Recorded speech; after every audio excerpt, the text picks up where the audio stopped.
Kabar terbaru menyebutkan bahwa pemerintah Mesir tengah merancang sebuah proposal baru terkait penghentian permusuhan di jalur Gaza. Langkah ini diperkirakan akan diumumkan menjelang akhir minggu ini.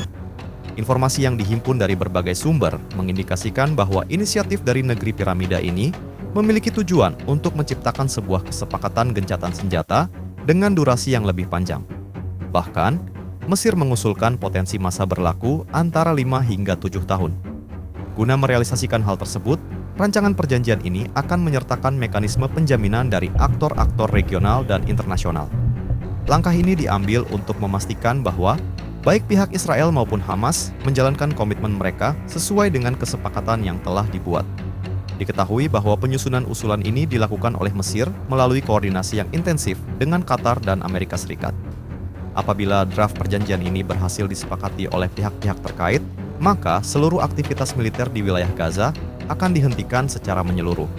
Lebih lanjut, penyaluran bantuan kemanusiaan kepada penduduk Gaza akan dilaksanakan sesuai dengan standar dan prosedur internasional yang berlaku.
Download Tribun X sekarang, menghadirkan lokal menjadi Indonesia.